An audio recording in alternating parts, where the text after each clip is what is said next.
Yo, what's going on, everybody? It is 3 o'clock. Time for another live stream. It is Saturday today, 3 p.m., New Vienna, Iowa, August 22nd, 2020. I got the date right. Not that it really matters, but I do think there may be another live stream today. I mean, not another, but I think there's another one. I'm not sure. I don't know what I'm doing wrong to make a second one show up, but this is the correct one. I just typed that into the chat. So if you see that in the chat, you're in the right one. If you don't see that in the chat, you're not in the right one. I don't know how this is happening. It doesn't even make sense. How can I be posting two things to YouTube at the exact same time? I don't know, but it seems to be happening again. I give up. We're just going to have two live streams every day, and every day I'll have to tell you guys which one is the right one, and then I'll just have to go delete that other one later after the fact. So, something must have happened to the way YouTube does things to make it do that. Because for a long time, it was just fine. I don't know.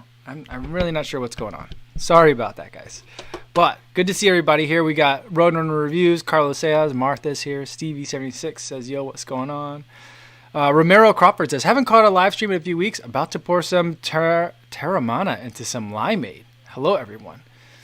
I don't know what Terramana into some limeade means, but it sounds like it's going to be tasty. Inez Dunbar says, hey, Kofuzi and everyone. Pip is now an ultra runner. We ran 51K for my 51st year today. She took it in stride. Oh, I think we got it. Oh, man, I'm dropping the ball today. I got to get the cowbell. It's this one. Let's get the cowbell ringing for that one today. For Inez and Pip, the dog. Great work. 51K each. Amazing. I'm amazed. Do you bring any nutrition for a dog on that? Or does the dog just do fine with water? Or did you give the dog sports drink? Amazing. Tony Macias says, I was in the other one, LOL, thinking it was a small group. I don't know how that's happening. It's so crazy. Arnold Allen says, it's time to cross streams. I just don't. Chris Dyke says, FYI, I was in this one, and then my notification popped up, and when I clicked on it, it took me to Bizarro stream. I can't explain it, and I don't think it's happening to anyone else. I even tried doing things in a different order today. I use OBS to connect my camera, my microphone, all this to the system, and then to my laptop. And then I have to get a stream key that you take from YouTube and put that into OBS. And then I'll hit start streaming. The other days I've been hitting start streaming before I hit the go live. So I just did everything in reverse, and I don't know. It's just we're just gonna have to deal with two live streams for a while. Yeah. Inez Dunbar says, yeah, cowbell. Pip got some snack in the shop, but didn't need them. It was for a treat. Dogs are amazing. I went for a longer run today, not 51K for sure. And happy birthday, by the way. But I did not go up 51K. I went about 21K today and encountered several farm dogs along the route. None of them followed me, but it was a pretty good variety. I saw one that I'm not going to be able to name. It's kind of, I don't want to say it was a husky. It was just a big white puffy dog.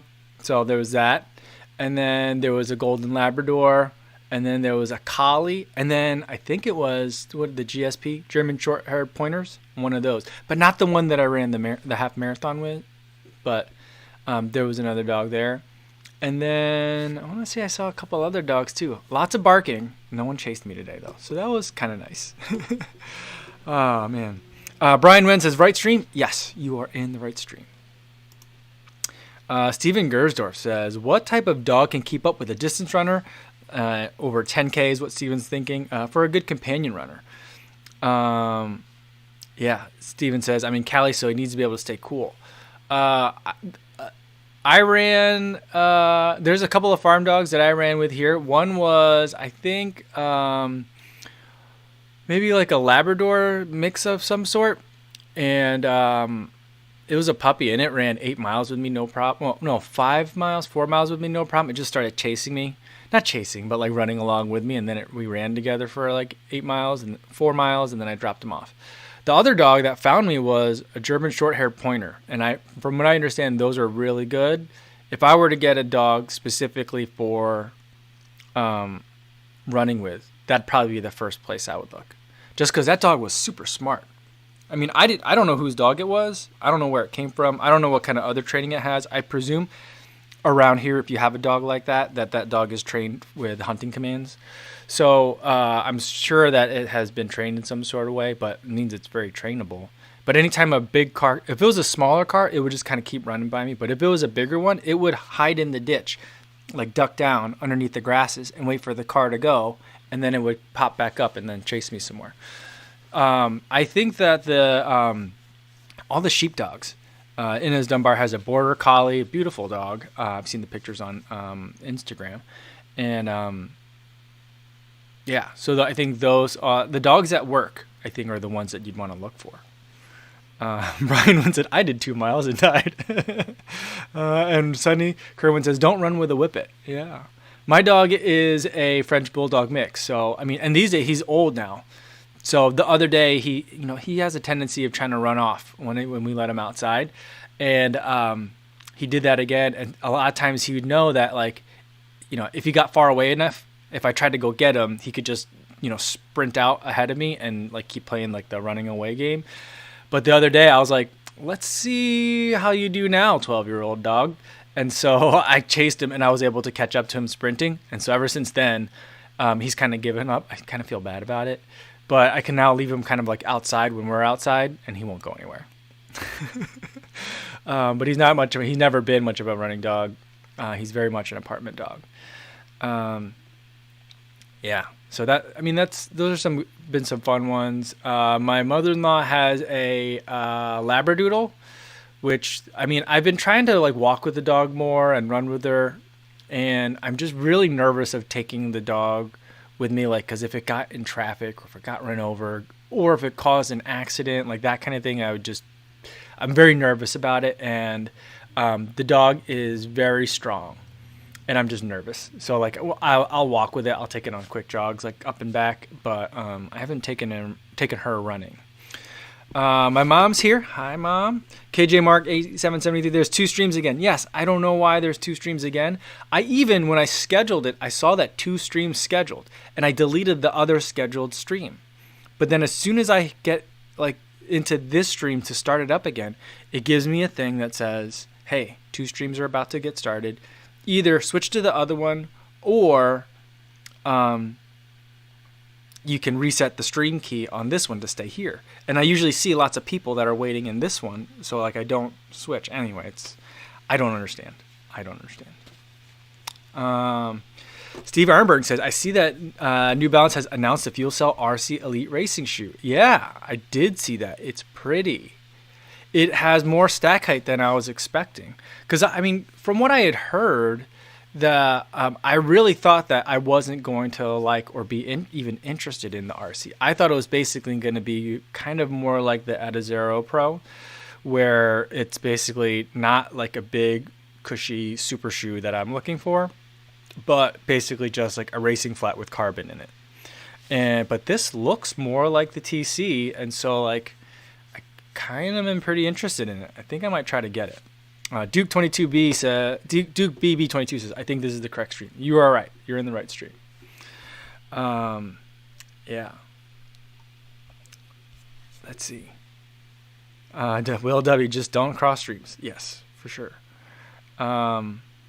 Recycle on Wednesday says, "My stick in the mud dog rescue volunteer soapbox is to remember that running takes up only a small part of the day for most of us. Make sure your dog is a fit for the rest of your life too." That's a very good point. And so the dog, my dog, the 12-year-old, is a very good fit for us. When we lived in Chicago. I mean, we still live in Chicago, but like we're not there now. He's out of place here, as am I a little bit, but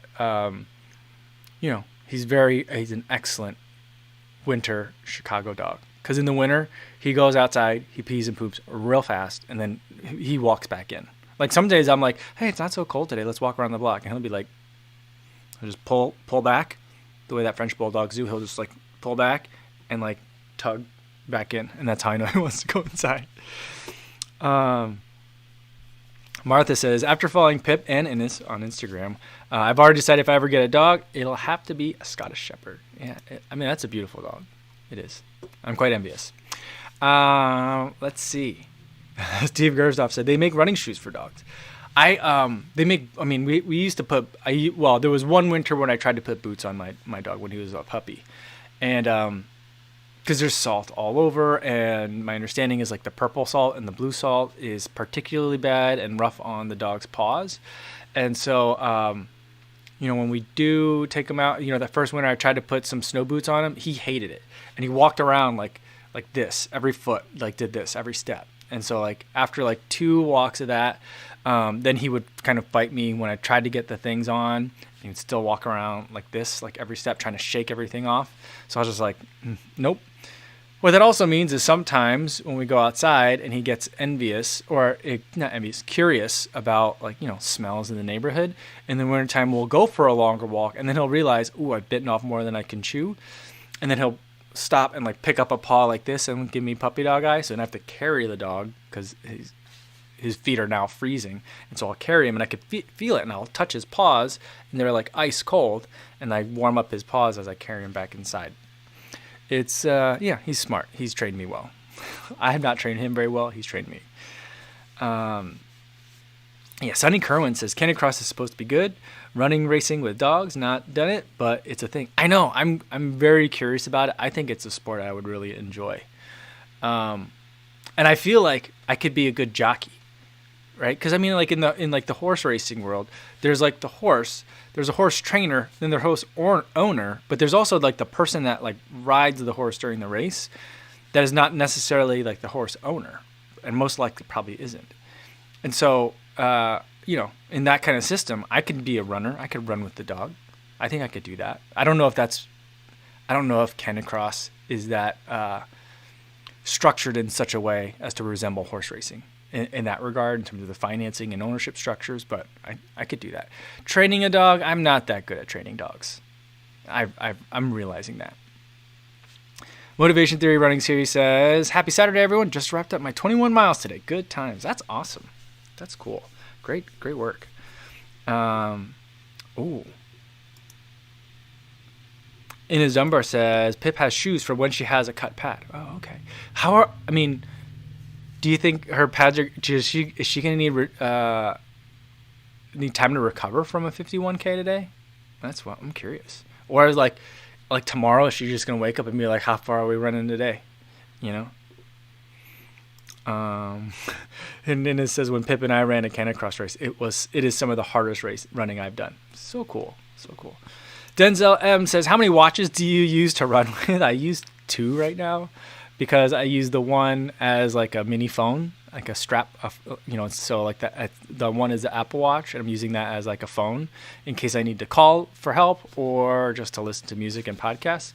And the other one is my Polar, which I use to track all the activity. It's probably, it's 1 more than most people need. It's 2 more than most people need, but it's 1 more than almost everyone needs. I don't need to, but I have them, so it's easier than carrying the phone. Crespin Greco says, is this the right one? Yes, this is it. You're in the right spot, man. Sorry for all the confusion. Martha wants to know what's the stack height and weight of Pip's shoes. I was thinking about it today because someone mentioned the SL20s earlier today at the start of the live stream. I think it was Roadrunner Reviews mentioned it.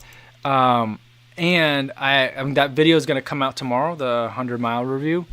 And I was thinking when I do that, I write up my notes for when I make the video. I haven't done the talking part yet. I convert from miles and pace in miles per minute to like kilometers and kilometers per minute. And then I also noticed, I was like, do I need to convert the weight from ounces to grams? And then I was like, but no one ever gets mad when you report heel drops or stack heights in millimeters. So I'm thinking next for tomorrow's video, just to like be facetious, I guess, I think I'm going to report the heel drops in inches.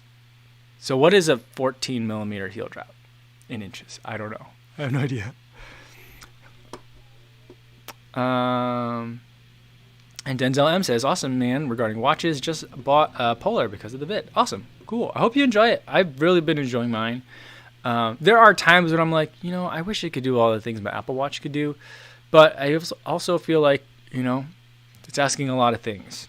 I'm pretty good. I'm pretty good with my setup. I'm fine.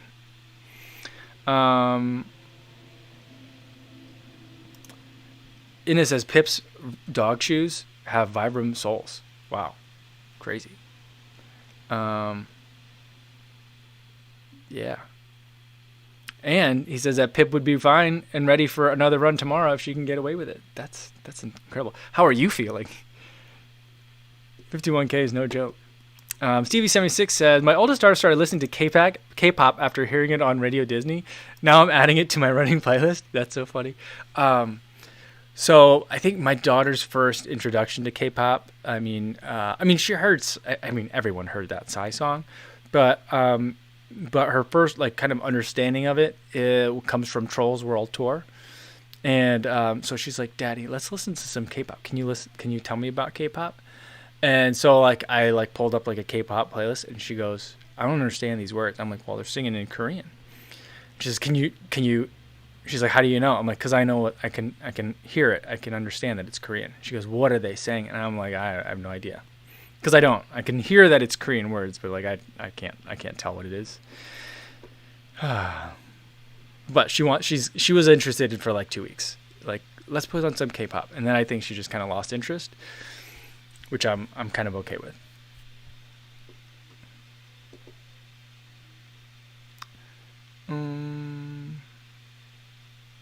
Martha says, with the work distributed over 4 legs, dogs must not have the impact issues we do. So maybe that's why she's ready to go, like the sled dogs and the Iditarod. Maybe. That's an interesting idea. Steven Gersdorf says, makes sense, 4 legs at 2 times faster recover time. Yeah, but on the other hand, though, if you believe that, the born to run kind of theory that humans are uniquely evolved to handle long distances, she should be particularly poorly suited to recover for the next day. But also at the same time, a dog running at a human pace is probably this is a nice little stroll. Yeah. Simon Parcher says 13 millimeters equals a half inch. Oh, well, that I think I can remember. So 13 millimeters and a half inch. Oh. That seems off, but I'm not going to argue, but interesting. Stevie76 is saying maybe the dog has low heart rate training. I wonder how. Oh, what's funny is I was gonna say I wonder what the dog's heart rate is. I'm sure you can kind of look that up, but not that I would put a heart rate monitor on a dog, but the baby is very interested in playing doctor and stuff, as a lot of kids are at this age. She's 4, and I got her a real stethoscope. Or my sister got her a real stethoscope. And so she's been playing around with it, and she's been listening to everyone's heartbeat. And she's been a lot more interested in it too, because we've got one of those temperature guns that you could take people's temperatures with, which I don't know why they don't give to all parents. Why is that taking a pandemic for that to be a thing? Because at our house we have 5 or 6 different thermometers, just for the kids, just in case they're sick. And every time you have to wake up the kid if they're taking a nap to take their temperature. Not that I would just kind of let them keep sleeping, but there's just, why would you make a kid sit with the thing in their mouth when you can just do the thing? And the technology it's not like they invented it for the pandemic. So the thing existed where you could take the temperature instantly, just reading it. So she's been doing that, and then she's been listening to my heartbeat. She's been listening to everyone's heartbeat, and she's been chasing the dog around the house trying to get his heartbeat. Trying to figure out what it is.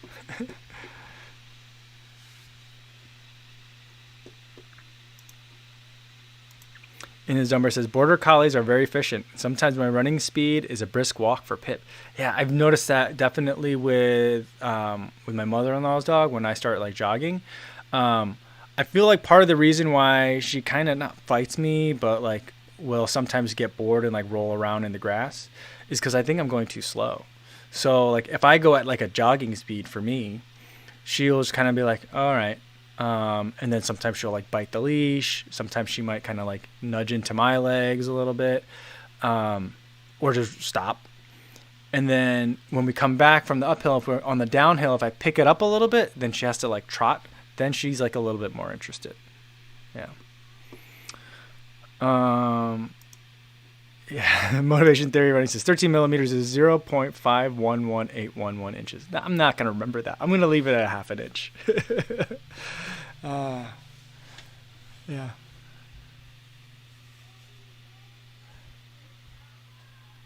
Yeah, Plant Power dances. I agree with what Mike was talking about in regards to Born to Run. I think dogs are better sprinters, but they wear out before humans do. Therefore, their recovery can't be better. I mean, we'll see.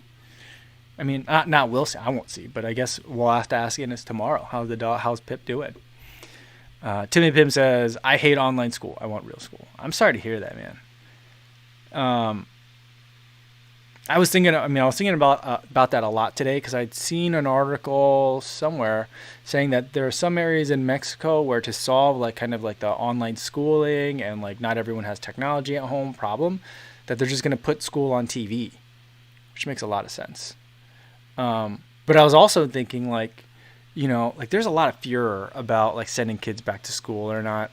And it seems like really weird that like the kids are the real guinea pigs in kind of all this, or that we're treating them like that, with a variety of different rationales or explanations of why that's okay. But the one thing that like always struck me, like I listened to a lot of like press releases or like press conferences from different governors. Now I'm listening to stuff from like 2 different states, Iowa and Illinois. And it just kind of is just like, it was amazing how some of the governors are, just like, yeah, I know we kind of had like online school in the spring, but really they didn't learn anything. So like, imagine how much slide kids are experiencing because they haven't been in school since March. And I was just like, that's pretty insulting to the teachers. But at the same time, these are the same people that are like, violent video games are too influencing on our children. And so, like that's something that they're learning from a screen. We have no problem thinking that like screen time can like weaponize a child to commit like heinous crimes. But then we're like, yeah, but long division, I don't know if they're gonna learn anything. So it's like weird that like screen time can be like, it's always like it's weird. Like screen time in and of itself is always considered horrible. When I'm just like, I don't know. Some pretty cool things have happened for me watching a screen. I don't know. I don't know. Maybe I'm very, very biased. Chris Dyke, sorry, I've been kind of just rambling. Toshak Singhal says, it's less accurate to measure from the forehead. You can always get temperature from armpit, so you don't need to wake them up or use ear that some doctors use. Yeah, I've heard that before as well, but I'm like, it may be less accurate, but like if a kid is squirming and not really holding the temperature, the thermometer underneath their tongue, right? Like, is that all? How accurate is that? And we've done the armpit one before, and I'm always paranoid. I almost never take my temperature because I'm always paranoid that we're gonna accidentally have the rectal thermometer in the wrong case for some reason. And so like every time my wife gives me a thermometer, I'm like, you put it in your mouth first. I don't know why. I'm just like very scared of that. So like I've only used like a thermometer at home, like since we've had kids, maybe like twice. I don't think we even owned a thermometer before we had kids. But now we have the Trigger electric one. I love that. We use ours not every day, not anymore. When we first got it, we were using it every day. That's when we were like quarantining over in Guttenberg. But now we still use it relatively frequently.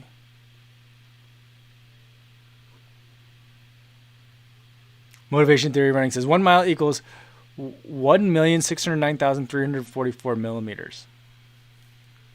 That sounds about right.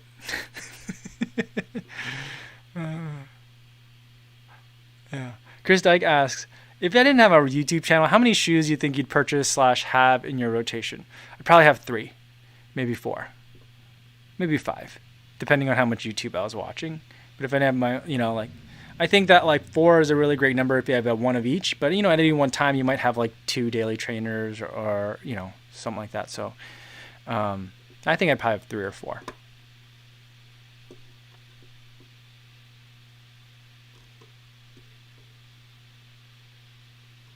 Tony Yu says, is there a reason why you use a Mac over a PC? Well, I use both. This computer right now that I do the live stream from is a PC. The reason I use it for the live stream is because it actually has USB ports and more than one. My MacBook has one USB-C port, so that's limiting. But I like to use that because the battery life is crazy good. The laptop itself is light. So like, a lot of times I'm editing early in the morning and I don't want to sit in a chair that has like a plug near it all the time. So I'll just be wherever I can be. And yeah. So that's like the main thing is like I want to like sometimes it takes me 2 hours to edit, and running video editing software on a PC, I don't usually think I can get through a battery. It drains the whole battery to do that. And so I don't want to have to like stop in the middle of editing and like have to go find the plug and plug it in and then switch chairs or wherever I'm at. So that was like the main thing is just I wanted to be able to have something very simple to travel with. And then, I use a MacBook with Final Cut Pro, and I think that everything, the Final Cut Pro is like optimized to be used on Mac software. Well, it only works on Mac software, but even though it's a very like quote unquote underpowered laptop, it doesn't have an external graphic. It doesn't have discrete graphics. It does everything that I need it to do in a fairly quick amount of time. So the only things that don't work quickly are things that are kind of like PC first applications like Insta360. Like the rendering from that takes forever. Rendering from GoPro 360 footage takes forever because I think that relies basically almost 100% on like CPU horsepower, if I'm not mistaken. And my MacBook just doesn't have that much CPU horsepower. Mr. Random says, what 4 shoes would they be for my shoe rotation? All-time best for one for each category.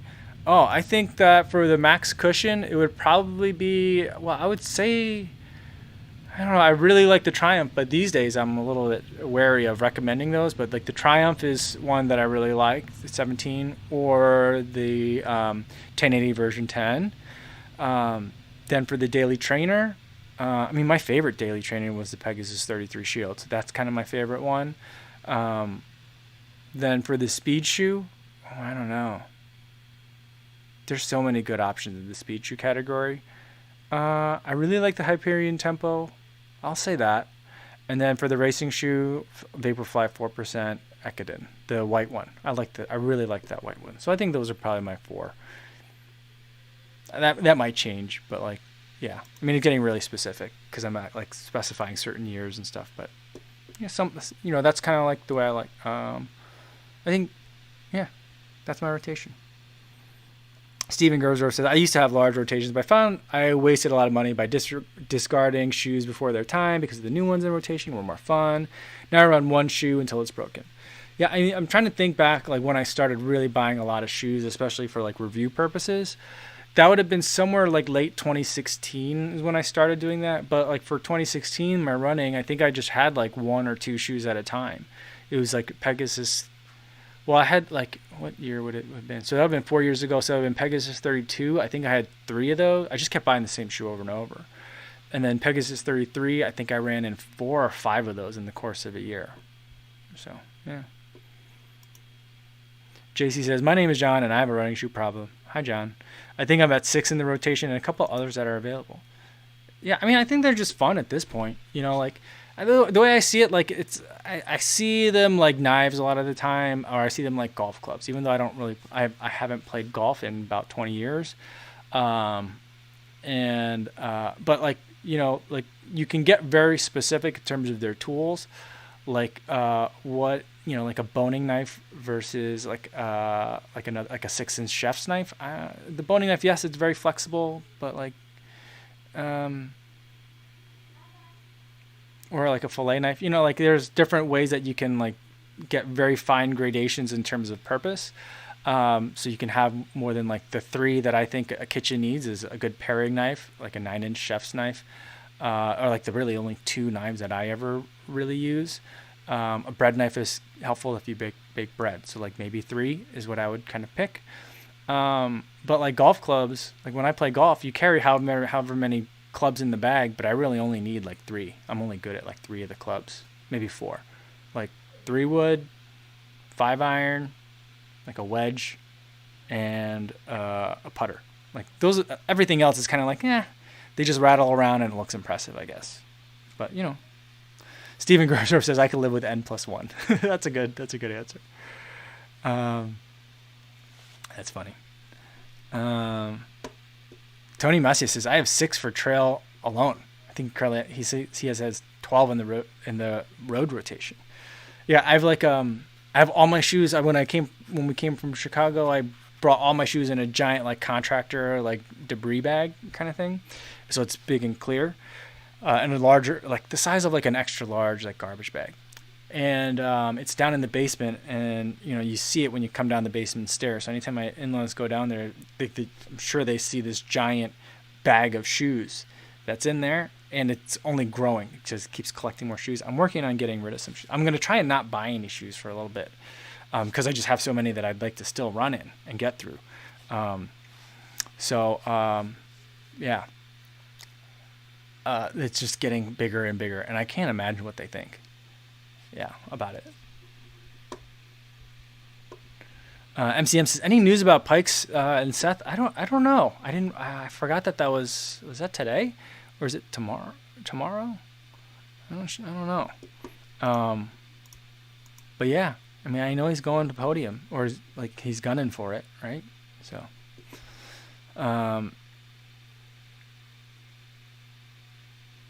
yeah, I wish him luck.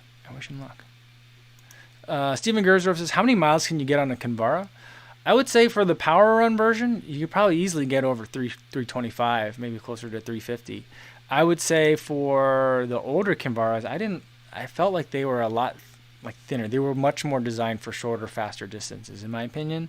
So I would say maybe 300 for those. Yeah, Marathon Motivation Theory Run says, I love getting shoes and running in all different kinds. Can run in both neutral and stability without any issues. It's just fun. I agree. It's definitely a lot of fun.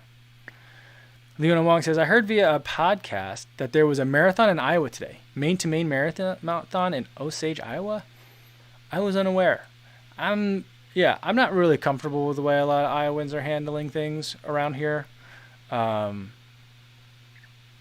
Yeah. As we get close, let me tell you what. Whenever I watch TV here, more than half of every commercial break is political ads, and it's like the same 3 commercials, so it's like really, really annoying. And they're all negative from both sides, so like it is just not very fun to watch TV right now. And as we're getting closer and closer to election, we're seeing more Trump country type of signs in all the neighbors' yards and everything like that. So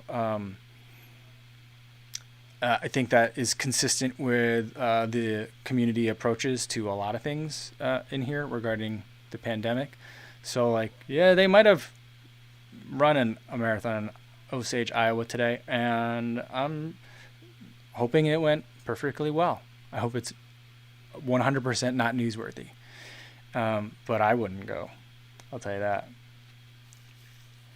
Yeah, there's a lot of those voters in this state. I think it's definitely going to go strong that way in the state, which is interesting because I mean, he's been tinkering a lot with what's going on with the corn and all of the other main exports from this state, and in a way that maybe I'm not understanding it, but I don't think it's very helpful I don't think this president's been very helpful to the state, but he seems to be really popular here. So, Christine Boo says Seth is racing tomorrow, and Sonny Kerwin says Pikes is Sunday. Awesome. Martha says that tomorrow is Pikes Peak as well. Cool. So we'll have to keep track of that. I wonder what the timing is going to be like on that one. It's probably a morning race, so we'll probably know by the time we have the live stream tomorrow. Ross W says, jumping in late. We talking about racing despite COVID? No, I think someone had mentioned that there's a race in Iowa today, which I didn't know that there were even that many marathons in Iowa, to be honest. I don't know where Osage is. But yeah, there's one here, and it just makes me very nervous. Like when I hear about races in other countries, I'm like, cool, things are getting back to normal. When I hear about races here, like in the U.S., I'm like, wait, what's who's the governor of that state? That's kind of like what I think about. Yeah.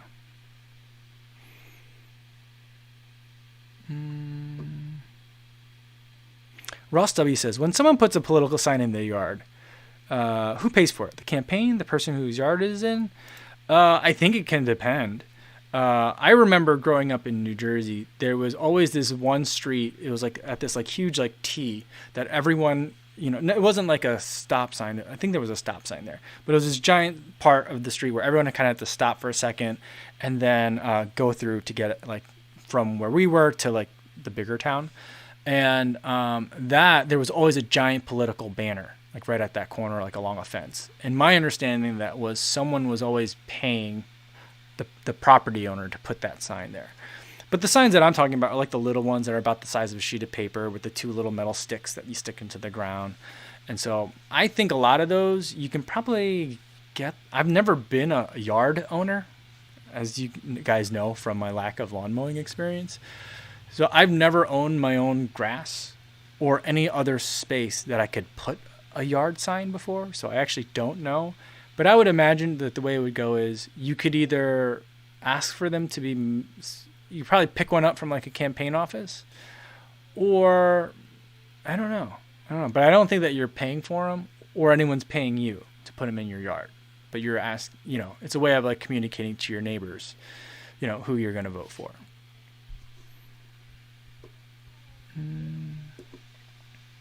Yeah, Kevin Ankrum says 7 a.m. Mountain Time for Pike start. And here, is Mountain Time always 2 hours behind Central Time? I'm not sure. I don't think it always is. Chris Dyke says, as a follow-up question for us addicts, are there any highly anticipated shoes to come second half of 2020? I think we've probably seen them all. I haven't had a chance to try the Hyperion Elite 2. I haven't had a chance to try that Fuel Cell RC. But those are two that I'm still really interested in seeing. But like the other shoes that I was kind of like waiting for have already come out. Like the Beacon 3 has been out in the UK for a long time, but it's hit the US finally. The Rincon 2 is out. Clifton 7 came out. Like those are the late summer ones that I was looking for. Now Adidas tends to release some shoes like in November. I think that they're either timing it for some I don't know if they time it for CIM or if there's some Southern Hemisphere marathons or Southern Hemisphere that they're targeting, but like they typically have like a big release, a somewhat big release like in the wintertime of one of their shoes. Like we might see like what's the shoe that usually comes out in the winter? Ultra Boost tends to come out pretty early in the year, so I don't know if that's going to be like November, December, or that's more like January, February. But yeah, so there might be some like November releases. Like the Triumph 17 I thought came out like late last fall, right? And then like the Vomero 14, when that one came out, that came out in like November, I think. So like there's some that might come out at the end of the year, but like I think as far as the racers go, those are the last two racers that I was looking for. Plain Power Dan says, if you could spend 1 year in any state to train, where and why? I would pick San Diego because I just love it there. The weather's really nice. It'd be a great place to train and also recover in. There's a variety of types of terrain. There's a variety of types of temperatures that you can run in. So it's just, I think, probably one of the most beautiful places in the United States. I know there's a lot of people here that live in areas that are also very beautiful. I don't mean to disparage, but of the places that I visited, and I have not visited a lot of the country, I've not had that pleasure. Of the places I visited, I would pick San Diego. I don't know. I am hoping to visit Hawaii at some point. I think that would also be a great place to train. Let's see. Jody Run says, I went to a rugby league game yesterday and only 6,500 people allowed, and it felt weird. I mean, yeah. I mean, they were talking about, I'm still not, the state, Big Ten's no longer playing, right? Is that right? And Iowa's Big Ten. So, like, they were saying that Yeah, right. I can't keep track of it all. I'm trying to, but I'm having a hard time with it. But some of these stadiums that they play these college football games in hold like more than 60,000 people. And so they were like trying to figure out like how many people they could have for social distancing, and it was just a fraction of that. And it would seem weird to have like to be like playing in like a somewhat like a pretty much empty stadium.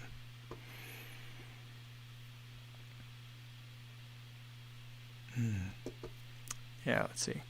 CV76 says Big Ten wants to play. Yeah, they all do, but I'm.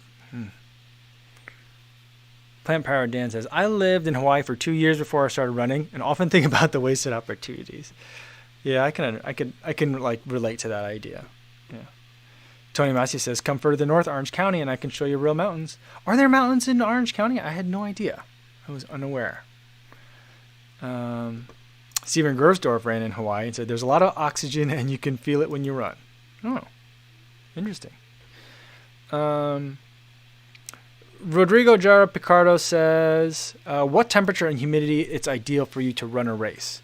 I would say some temperature in the 40s is ideal for running an endurance race. I don't know what that translates to in Celsius, I'm afraid. But it's a little bit above. I mean, like basically, I think the ideal, well, what people think is the ideal temperature to race in is like something that'd be really, really cold when you're standing around waiting for the race to finish, but really great for actually running in. Personally, I like it a little. I mean, I think I run well in like full length tights and like gloves and like a hoodie. So like I like it. I like to run in cold weather. When it is like what other people consider to be like ideal race temperature, I'm like, I always overthink it and I kind of end up overdressing because I'm always worried about being cold. But I don't know. Brian Wen says, if I could pick an area to live and run in, Pacific Northwest. Interesting. And Connor CP helping out with the temperature conversion. 40 degrees Fahrenheit is 4.5 C. Yeah, I think 40 might be a little bit cold for most people, but 45 degrees Fahrenheit. So I think, what's that, like maybe 5.5 C, something like that. I don't know.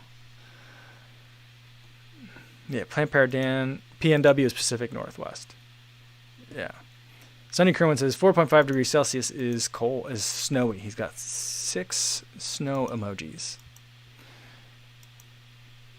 Let's see. Martha says, we come to San Diego often in normal times, and would move there if we didn't stay in Colorado. Lots of friends and family there. Yeah, I have a cousin that lives out in the area in Carlsbad. Not a cousin, I guess it's my dad's cousin's kids, but they kind of are about the same ages as us, and a lot of that family has moved out that way. They live out in this giant subdivision, which normally would just like kind of make me sigh a little bit. But, we went to their house. It was a beautiful home, and they had like this indoor-outdoor living thing going on. And it was like, wow, this is beautiful out here. I could tolerate living in a subdivision if, I had this kind of like setup that's pretty nice. So quite envious of them. It's really beautiful out there. Yeah. And it was hilly. So like their subdivision was hilly. So I was like, oh, the running would actually be pretty good over here. Yeah.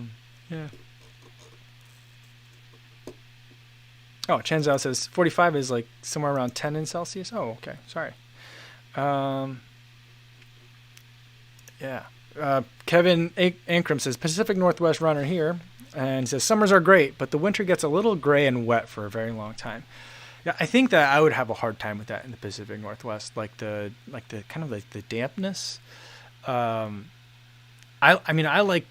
like wintry mixes. I like it when it's like snowy, slushy, icy. Like I just like all that stuff. When it's just kind of like wet and muddy, like it kind of like gets that like.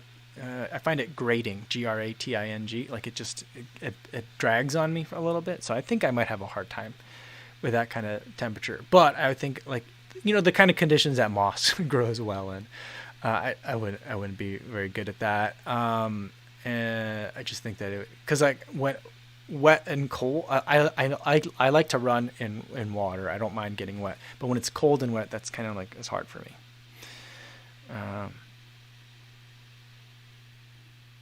Steven76 says, I watched Ben Park's video again where he ran like a 2:35 London Marathon while vlogging and selling merch at the same time. Yeah, he's amazing. I remember seeing that one when he's running around the Cutty Sark. And before I watched that video, I had no idea that the Cutty Sark was a ship. I just thought it was like the name of a booze. That's all I thought it was. That had like a nautical theme. I didn't realize that it was named after like a famous ship. So that's what I learned from Ben Parks. I mean, I've learned many things from Ben Parks. I have many things to learn generally, but yeah. That is a funny one. Because it's like he's done so early when he does that, you know, at the London Marathon, and people are like, oh, you got a GoPro? Did you run the whole thing with that? You know, kind of thing. Like when I run with a GoPro and finish, people are like, okay, yeah, that's about right. That's where the people holding selfie sticks come in, you know. But when Ben Parks finishes a race and he's got a GoPro, people are like, wait, what? It reminds me of the time that Jam ran a race. He ran the New York City Marathon with the Osmo, not the Osmo Action, the little thing. Remember the old Osmo, the gray one that was like, it looked like the Terminator arm, you know, like when Arnold Schwarzenegger in Terminator 2 cuts off his arm and shows him like the Teledyne like robot arm. That Osmo, the original one, like he ran with that thing, and he had like a microphone attached to the side of it. And he like low key ran a 3-hour marathon with that thing. And I was just like, what the heck is this? How is this possible? That, I mean, that's an old video, but that was, I mean, if you guys haven't seen that, I'll try and find a link for that. That, I don't think it's probably going to be that hard, but, that was a pretty amazing video. Andrew Strauss says, do you notice running shoes being less cushioned when it's cold? I would say yes, but I think that most people overstate the effect of temperature on shoes. But that's just me. Jody Run says, anything below 15 Celsius, approximately 55 to 60 F, is too cold for me, as that is middle of winter temperatures. Oh, yeah. I mean, that's the temperatures for us right now. Right now it's a little bit warmer. Today my run started at 65 degrees Fahrenheit, so somewhere in that 15 Celsius range. Maybe a little bit more than that. And then yesterday it was much cooler. We got a little bit of a heat wave coming through. Yesterday was much cooler. The day started out at 55 degrees Fahrenheit. So it was chilly. It took me a while to warm up. Arnold Allen says, the weather in Austin has been awesome. It was 88 degrees on Thursday. Felt so good, I decided I would do my long run. Awesome. Yeah. I mean, that's like what the temperatures are out here right now. Plant Power Dan says, I'll pretty much take any other location than Tucson for running. Although I've gotten really good at waking up at 4 a.m. this summer. I bet. That sounds hot. It sounds like it's going to be real hot. Kevin A. Crankram says, moss grows on everything here in the Pacific Northwest. That's funny. Steven Gersdorf says, does TPU get hard in cold weather too? I don't know. I think it would depend, right? I mean, I think rubber is the material that is most affected, and so people usually ask me that question in regards to React shoes. And then P-backs doesn't get affected by temperature at all, they say. I've not looked at any of those studies or done any myself. Yeah, I'm not sure. Sonny Kerwin says, Cutty Sark, the celebrated historic sailing ship and fastest of its time. Now an award-winning visitor attraction of Greenwich, London. Thank you. I didn't know that. I didn't know that it was a fast ship. I just knew it was I just knew it as the bottle of liquor that had a sailboat. I call it a sailboat. I don't mean to diminish it, but that had a boat on the label. I can't even tell you what kind of liquor it is, but yeah. Yeah.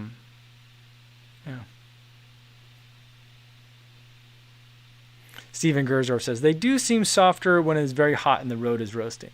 Yeah, see, the thing is, like, I easily will concede, like, oh, when it's hotter, your shoes are going to be a little bit softer, you know? But when people are like, does the cold affect shoes? I'm like, I'm not so sure about that. I don't know why I'm like that. I think I'm just contrarian sometimes, but I don't know. Crespin Greco says, hey, Kofuzi, your opinion, Chicago or Iowa, in regards to your lifestyle? Well, I think it depends on which lifestyle are we talking about? You know, like, is it like normal times? Are we talking about before 2020 or after 2020? I think that's a very big difference there. Chan Zhao says, when it's cold enough, Mizuno's front sole feel like concrete. Like, I will agree with like cold can affect shoes. Like if you've left your shoes like in the car overnight, because I remember doing that for track in high school. Like I'd leave my shoes in the car overnight and then go to practice again the next morning and put them on and be like, ooh, these don't feel so great. I remember that. But like, I think that's an extreme example. But I think if like you're taking your shoes from your house and like house temperatures to then go run outside, I think it's going to take a long time before the cold really makes them very cold. That being said, I've definitely taken shoes and run with them, like having the shoes in my house, run with them out by the lakefront in Chicago in the winter, and then by the time I come back, I've got a snowball on top of my Stride foot pod because the ice and the water, any water and moisture that's gotten on there just froze onto the top of the shoe. So obviously some part of the shoe is at freezing temperature. But I just don't think the foam actually gets that cold. That's my hang up on it, is I don't think the foam really gets as cold as people think. Brandon Struble says, thinking about getting AirPods Pro for running short distances, 1 to 5 miles. I sweat pretty easily. Have yours ever fallen out during a run? No, they have not. The only time they've fallen out is if I'm wearing a mask and I take the mask off. Sometimes like the ear loop will flick my ear a little bit. That's the only time it's fallen out. There are times where I felt like it's going to fall out.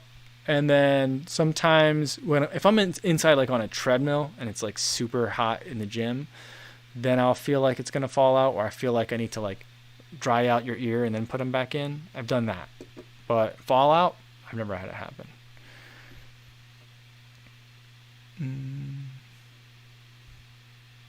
Arnold Allen says, what events did you run in high school? I ran them all. I had dreams of becoming a decathlete, but maybe not dreams, but I had considered it for a short time because I had done enough of the events, and my coaches thought it was a real enough possibility for me that they actually let me compete in some of our like dual meets in all the events. So I did one of everything before, but my major events were long jump, high jump, pole vault. And then eventually, every once in a while, I would get thrown in an event. I ran the 400 intermediate hurdles. That's an insane event. But, yeah. So that's what I did in high school.